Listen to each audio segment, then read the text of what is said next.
Olá, graça e paz em nome de Jesus.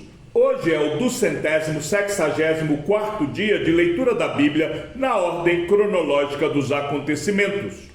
Justificados, pois, mediante a fé, temos paz com Deus por meio do nosso Senhor Jesus Cristo, pelo qual obtivemos também acesso pela fé a esta graça, na qual estamos firmes e nos gloriamos na esperança da glória de Deus. E não somente isto, mas também nos gloriamos nas tribulações, sabendo que a tribulação produz perseverança, a perseverança produz experiência, e a experiência produz esperança. Ora, a esperança não nos deixa decepcionados, porque o amor de Deus é derramado em nosso coração pelo Espírito Santo que nos foi dado. Porque Cristo, quando nós ainda éramos fracos, morreu a seu tempo pelos ímpios. Dificilmente alguém morreria por um justo, embora por uma pessoa boa alguém talvez tenha coragem para morrer. Mas Deus prova o seu próprio amor para conosco pelo fato de Cristo ter morrido por nós quando ainda éramos pecadores. Logo, muito mais agora, sendo justificados pelo seu sangue, seremos por ele salvos da ira. Porque se nós, quando inimigos, fomos reconciliados com Deus mediante a morte do seu Filho, muito mais, estando já reconciliados, seremos salvos pela sua vida. E não apenas isto, mas também nos gloriamos em Deus por meio do nosso Senhor Jesus Cristo, mediante o qual recebemos agora a reconciliação. Portanto, assim como por um só homem entrou o pecado no mundo, e pelo pecado veio a morte, assim também a morte passou a toda a humanidade, porque todos pecaram. Porque antes de a lei ser dada, havia pecado no mundo, mas o pecado não é levado em conta quando não há lei. No entanto, a morte reinou desde Adão até Moisés, mesmo sobre aqueles que não pecaram, à semelhança da transgressão de Adão, o qual prefigurava aquele que havia de vir. Mas o dom gratuito não é como a ofensa, porque se muitos morreram pela ofensa de um só, muito mais a graça de Deus e o dom pela graça de um só homem, Jesus Cristo, foram abundantes sobre muitos. O dom, entretanto, não é como no caso em que somente um pecou, porque o julgamento derivou de uma só ofensa, para a condenação, mas a graça deriva de muitas ofensas para a justificação. Se a morte reinou pela ofensa de um e por meio de um só, muito mais os que receberam a abundância da graça e o dom da justiça reinarão em vida por meio de um só, a saber, Jesus Cristo. Portanto, assim como por uma só ofensa veio o juízo sobre todos os seres humanos para a condenação, assim também, por um só ato de justiça, veio a graça sobre todos para a justificação que dá vida. Porque, como pela desobediência de um só homem, muitos se tornaram pecadores, assim também, por meio da obediência de um só, muitos se tornarão justos.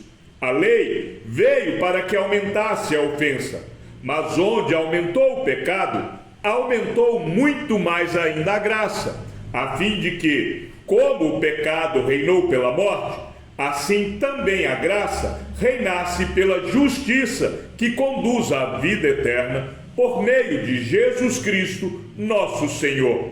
Que diremos então? Continuaremos no pecado para que a graça aumente ainda mais? De modo nenhum.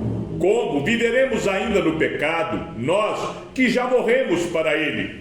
Ou será que vocês ignoram que todos nós que fomos batizados em Cristo Jesus, fomos batizados na sua morte? Fomos sepultados com ele na morte pelo batismo, para que, como Cristo foi ressuscitado dentre os mortos pela glória do Pai, assim também nós andemos em novidade de vida. Porque, se fomos unidos com Ele na semelhança da sua morte, certamente o seremos também na semelhança da sua ressurreição. Sabendo isso, que a nossa velha natureza foi crucificada com Ele, para que o corpo do pecado seja destruído e não sejamos mais escravos do pecado. Pois quem morreu está justificado do pecado. Ora, se já morremos com Cristo, cremos que também viveremos com Ele. Sabemos que, havendo Cristo ressuscitado dentre os mortos, já não morre. A morte já não tem domínio sobre ele. Pois, quanto a ter morrido de uma vez para sempre, morreu para o pecado. Mas, quanto a viver, vive para Deus. Assim, também vocês considerem-se mortos para o pecado, mas vivos para Deus em Cristo Jesus. Portanto, não permitam que o pecado reine em seu corpo mortal, fazendo com que vocês obedeçam às suas paixões.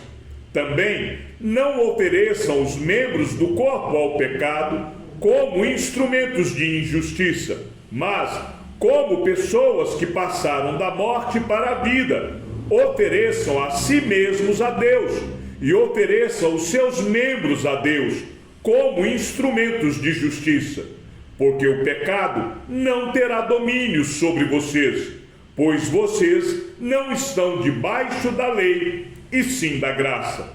E então, havemos de pecar porque não estamos debaixo da lei, e sim da graça? De modo nenhum. Será que vocês não sabem que, ao se oferecerem como servos para a obediência, vocês são servos daquele a quem obedecem, seja do pecado que leva à morte, ou da obediência que conduz à justiça? Mas, graças a Deus que, tendo sido escravos do pecado, vocês vieram a obedecer de coração a forma de doutrina a que foram entregues. E uma vez libertados do pecado, foram feitos servos da justiça. Falo em termos humanos, por causa das limitações de vocês. Assim, como ofereceram seus membros para que fossem escravos da impureza e da maldade que leva à maldade, assim ofereçam agora os seus membros para que sejam servos da justiça para a santificação. Porque quando vocês eram escravos do pecado, estavam livres em relação à justiça. Naquele tempo, que frutos vocês colheram? Somente as coisas de que agora vocês se envergonham, porque o fim delas é morte. Agora, porém, libertados do pecado, transformados em servos de Deus, o fruto que vocês colhem é para a santificação, e o fim, neste caso, é a vida eterna. Porque o salário do pecado é a morte, mas o dom gratuito de Deus é a vida eterna em Cristo Jesus, nosso Senhor. Ou vocês não sabem, irmãos, pois falo aos que conhecem a lei, que a lei tem domínio sobre uma pessoa apenas enquanto ela está viva.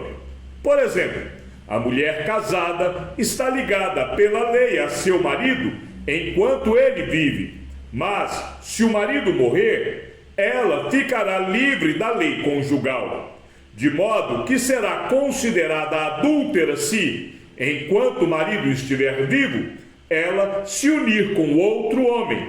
Mas, se o marido morrer, ela estará livre da lei e não será adúltera se casar com outro homem. Assim, meus irmãos, também vocês morreram para a lei, por meio do corpo de Cristo, para que pertençam a outro, a saber, aquele que ressuscitou dentre os mortos, a fim de que frutifiquemos para Deus.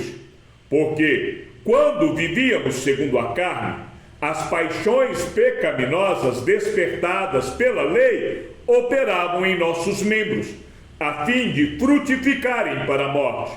Agora, porém, estamos livres da lei, pois morremos para aquilo a que estávamos sujeitos, para que sirvamos da maneira nova, segundo o Espírito, e não da maneira antiga, segundo a letra.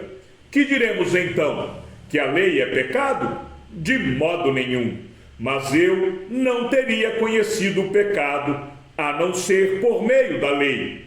Porque eu não teria conhecido a cobiça, se a lei não tivesse dito, não cobice. Mas o pecado, aproveitando a ocasião dada pelo mandamento, despertou em mim todo tipo de cobiça, porque, sem lei, o pecado está morto. Houve um tempo em que, sem a lei, eu vivia, mas quando veio o mandamento, o pecado reviveu e eu morri. E verifiquei que o mandamento que me havia sido dado para a vida, esse se tornou o mandamento para a morte. Porque o pecado, aproveitando a ocasião dada pelo mandamento, me enganou e por meio do mandamento me matou. Assim, a lei é santa e o mandamento é santo, justo e bom. Então, aquilo que é bom se tornou morte para mim? De modo nenhum. Pelo contrário, o pecado, para mostrar-se como pecado, por meio de uma coisa boa, causou-me a morte, a fim de que, pelo mandamento, o pecado mostrasse toda a sua força de pecado. Porque bem sabemos que a lei é espiritual. Eu, porém, sou carnal, vendido à escravidão do pecado. Porque nem mesmo compreendo o meu próprio modo de agir, pois não faço o que prefiro, e sim o que detesto. Ora, se faço o que não quero, concordo com a lei, que é boa. Neste caso, quem faz isso já não sou eu, mas o pecado que habita em mim. Porque eu sei que em mim, isto é, na minha carne, não habita bem nenhum. Pois o querer o bem está em mim, mas não realizá-lo. Porque não faço o bem que eu quero, mas o mal que não quero, esse faço. Mas, se eu faço o que não quero, já não sou eu quem faz, e sim o pecado que habita em mim. Assim, encontro esta lei. Quando quero fazer o bem, o mal reside em mim. Porque, segundo o homem interior, tenho prazer na lei de Deus. Mas vejo nos meus membros outra lei que, guerreando contra a lei da minha mente, me faz prisioneiro da lei do pecado que está nos meus membros. Miserável homem que sou, quem me livrará do corpo desta morte? Graças a Deus por Jesus Cristo, nosso Senhor, de maneira que eu, de mim mesmo, com a mente, sou escravo da lei de Deus, mas, segundo a carne, sou escravo da lei do pecado. Agora, pois, já não existe nenhuma condenação para os que estão em Cristo Jesus, porque a lei do Espírito da vida, em Cristo Jesus, livrou você da lei do pecado e da morte, porque aquilo que a lei não podia fazer, por causa da fraqueza da carne, isso Deus fez, enviando o seu próprio Filho em semelhança de carne pecaminosa e no que diz respeito ao pecado. E assim, Deus condenou o pecado na carne, a fim de que a exigência da lei se cumprisse em nós, que não vivemos segundo a carne, mas segundo o Espírito. Os que vivem segundo a carne se inclinam para as coisas da carne, mas os que vivem segundo o Espírito se inclinam para as coisas do Espírito. Pois a inclinação da carne é morte, mas a do Espírito é vida e paz, porque a inclinação da carne é inimizade contra Deus, pois não está sujeita à lei de Deus, nem mesmo pode estar. Portanto, os que estão na carne não podem agradar a Deus.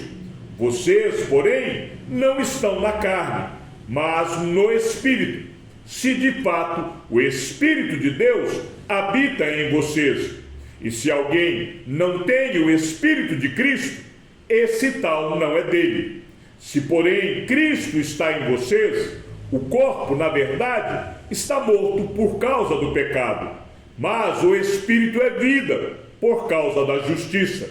Se em vocês habita o Espírito daquele que ressuscitou Jesus dentre os mortos, esse mesmo que ressuscitou Cristo dentre os mortos, vivificará também o corpo mortal de vocês, por meio do seu Espírito, que habita em vocês. Assim, pois, irmãos, somos devedores não à carne, como se estivéssemos obrigados a viver segundo a carne. Porque, se vocês viverem segundo a carne, caminharão para a morte. Mas, se pelo Espírito mortificarem os feitos do corpo, certamente viverão. Pois todos os que são guiados pelo Espírito de Deus são filhos de Deus, porque vocês não receberam o espírito de escravidão para viverem outra vez atemorizados, mas receberam o espírito de adoção, por meio do qual clamamos: Abba, Pai.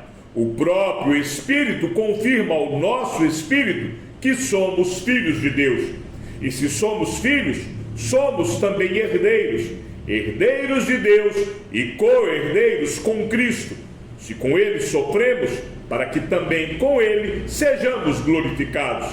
Porque para mim tenho por certo que os sofrimentos do tempo presente não podem ser comparados com a glória a ser revelada em nós. A ardente expectativa da criação aguarda a revelação dos filhos de Deus, pois a criação está sujeita à vaidade, não por sua própria vontade, mas por causa daquele que a sujeitou, na esperança de que a própria criação será libertada do cativeiro da corrupção, para a liberdade da glória dos filhos de Deus. Porque sabemos que toda a criação a um só tempo geme e suporta angústias até agora, e não somente ela, mas também nós, que temos as primícias do Espírito, igualmente gememos em nosso íntimo, aguardando a adoção de filhos, a redenção do nosso corpo, porque na esperança fomos salvos. Ora, esperança que se vê não é esperança, pois quem espera o que está vendo? Mas se esperamos o que não vemos, com paciência o aguardamos. Da mesma maneira, também o Espírito nos ajuda em nossa fraqueza, porque não sabemos orar como convém, mas o próprio Espírito intercede por nós com gemidos inexprimíveis. E aquele que sonda os corações sabe qual é a mente do Espírito, porque intercede pelos santos, de acordo com a vontade de Deus. Sabemos que todas as coisas cooperam para o bem daqueles que amam a Deus, daqueles que são chamados segundo o seu propósito. Pois aqueles que Deus de antemão conheceu, Ele também predestinou para serem conformes à imagem de seu Filho, a fim de que ele seja o primogênito entre muitos irmãos. E aos que predestinou, a esses também chamou, e aos que chamou, a esses também justificou, e aos que justificou, a esses também glorificou. Que diremos então à vista destas coisas? Se Deus é por nós, quem será contra nós? Aquele que não poupou seu próprio Filho, mas por todos nós o entregou, será que não nos dará graciosamente com ele todas as coisas? Quem intentará a acusação contra os eleitos de Deus? É Deus quem os justifica. Quem os condenará? É Cristo Jesus quem morreu, ou melhor, quem ressuscitou, o qual está à direita de Deus e também intercede por nós. Quem nos separará do amor de Cristo?